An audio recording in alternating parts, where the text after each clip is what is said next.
àlàyé NDLEA rèé tó ṣe dáná sun oògùn olóró tí iye rẹ̀ mà tó $301 billion ní ìpínlẹ̀ Èkó. Àwọn èèyàn tó ń ti inú gbígbé oògùn olóró àti títà rẹ̀ tí wọ́n fi ń di ọlọ́rọ̀ nílùú Èkó ti pàdánù òbítíbitì cocaine, heroin àtàwọn míì sí ọwọ́ àjọ NDLEA tó ń gbógun ti oògùn olóró. Níṣe ni NDLEA ìmọ̀ ló mà dáná sun àwọn nǹkan mímu náà tí owó rẹ̀ tó mà tó $301 billion. Ọjọ́ Ajé Monday tí ń ṣe ọjọ́ 17 oṣù kẹjọ ọdún 2026 yìí òun ni wọ́n mà dáná sun àwọn nǹkan náà nílùú Èkó. Gẹ́gẹ́ bí NDLEA gẹ́gẹ́ bó ṣe pé òǹkà àwọn oògùn olóró tí wọ́n mà dáná sun náà ní ojú òpó X wọ́n ní ó mà ju ìwọ̀n 329,865 lọ, owó rẹ̀ sì tó bílíọ̀nù náírà, $301 billion. Ìta gbangba òun ni wọ́n ti dáná sun àwọn oògùn olóró tí wọ́n ti gbẹ́sẹ̀ lé tẹ́lẹ̀ náà. Navy Town ní ìpínlẹ̀ Èkó òun ni wọ́n ti dáná sun. NDLEA ó wá ṣàlàyé pé ilé ẹjọ́ ló pàṣẹ pé káwọn yanjú àwọn nǹkan tó ń ṣe ara níjàmbá táwọn ti gbà lọ́wọ́ àwọn tó ń hùwà ọ̀daràn náà.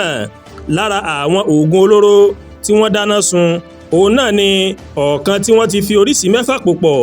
Àwọn yòókù ni cocaine, heroin, methamphetamine, ephedrine, ewé kàtì, tramadol àti codeine tó wà fún ìtọ́jú ara ríro ńlá, àmọ́ táwọn èèyàn ti sọ di oògùn olóró nípa àmújù rẹ̀.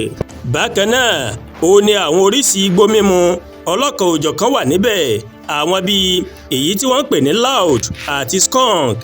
NDLEA ó wá ṣàlàyé pé láàrin oṣù kẹrin ọdún 2025 sí oṣù karùn-ún ọdún 2026 ń làwọn gbẹ́sẹ̀ lé àwọn nǹkan wọ̀nyí nílùú Èkó.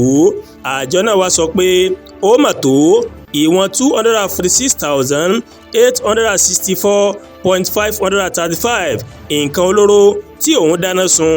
Alága NDLEA tó tún jẹ́ ọ̀gá àgbà àjọ náà, ajagun-fẹ̀yìntì ọ̀gágun Mohammed Buba Marwa, ó mà ṣe àpèjúwe àwọn oògùn olóró rẹpẹtẹ tí wọ́n dáná sun yìí bí ọ̀nà kan láti dáàbò bo àwọn ọmọ Nàìjíríà àti ìgbógun ti ìmukúmu táwọn kan fi ń ṣe okòwò.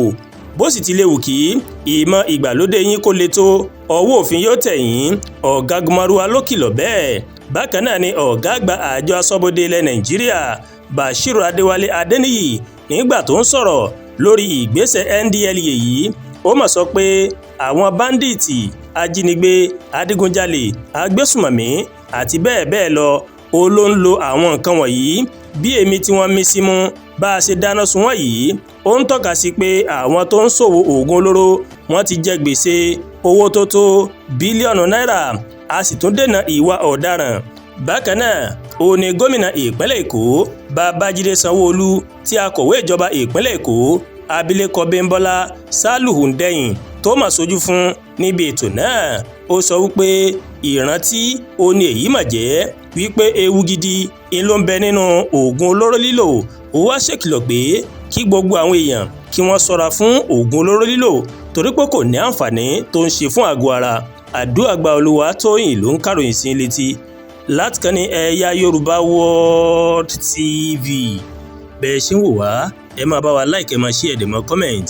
Ẹ má tún gbàgbé láti bá wa subscribe sórí YouTube channel wa, kí wọ́n bá tẹ notification bell láti lè máa máa wo ètò wa lọ́kọ̀ọ́jọ̀kan tó bá ti gorí ìkànnì yìí. Ẹ ṣé pọ̀ tẹ́ ń wò wá o. A kú iṣẹ́ tàná, a kú múra iṣẹ́ tòní, àánú yóò fọ̀hún nínú ayé mi àti yín, àmín.